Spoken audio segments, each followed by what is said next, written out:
2016 600 കാര്യങ്ങളാണ് മാനിഫെസ്റ്റോയിൽ ഉണ്ടായിരുന്നത്. അതിൽ 98% LDF പൂർത്തീകരിച്ചു. 2021 900 കാര്യങ്ങളാണ് മാനിഫെസ്റ്റോയിൽ ഉണ്ടായിരുന്നത്. അതിൽ 800 കാര്യങ്ങളും ഇപ്പോൾ തന്നെ പൂർത്തീകരിച്ചു. അത് മാത്രമല്ല, നാട് ആവശ്യപ്പെടുന്ന പുതിയ കാര്യങ്ങൾ അതിലേക്ക് കടക്കുകയാണ്.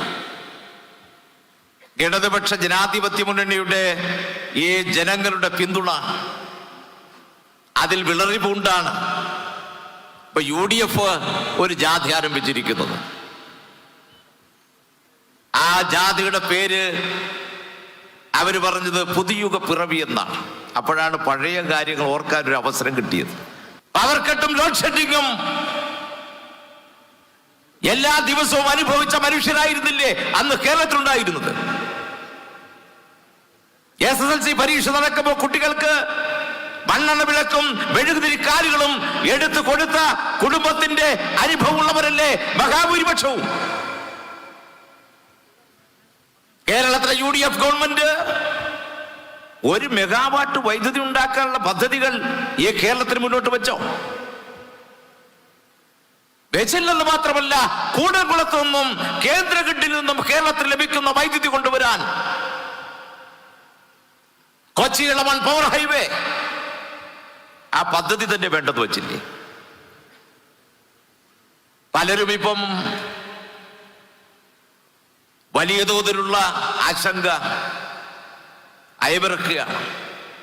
16 വീണ്ടും എങ്ങാനും UDF വന്നിരുന്നെങ്കിൽ ഈ കേരളം എന്താകുമായിരുന്നു എന്ന്. ഇടതുപക്ഷ ജനാധിപത്യ മുന്നണിയുടെ 10 വർഷങ്ങൾ കേരളത്തെ എങ്ങനെ മാറ്റിയെന്നാണ് ജനങ്ങൾ മനസ്സിലാക്കുന്നത്. ഈ 10 വർഷം ലോഡ് ഷെഡിങ്, പവർ കട്ട്, ആ വാക്ക് കേൾക്കാനുണ്ടോ കേരളത്തിൽ?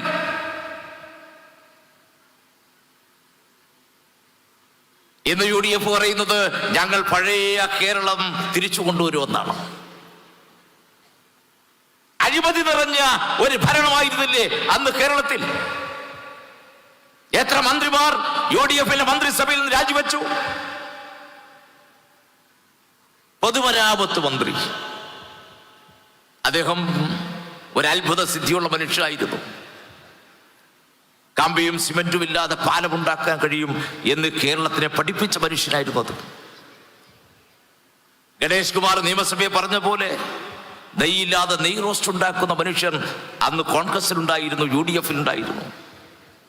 അതല്ലേ പാലാരിവട്ടത്തെ പഞ്ചവടി പാലം? അത് പൊളിച്ചു നോക്കിയപ്പോഴല്ലേ അതിനകത്ത് കമ്പിയില്ല എന്നറിയുന്നത്. അഴിമതി നിറഞ്ഞ ഭരണത്തിന്റെ ഭാഗമായില്ലേ ജയിലിലേക്ക് ആ മന്ത്രി പോയത്? എത്രയോ നിങ്ങളുടെ മന്ത്രിമാർ ജയിലിലേക്ക് പോകേണ്ട സാഹചര്യം ഉണ്ടായി 2016 മുതൽ വരെയുള്ള ആ കാലത്ത്. കഴിഞ്ഞ 10 വർഷക്കാലം അഴിമതിയെ കുറിച്ച് കേൾക്കുന്നുണ്ടോ?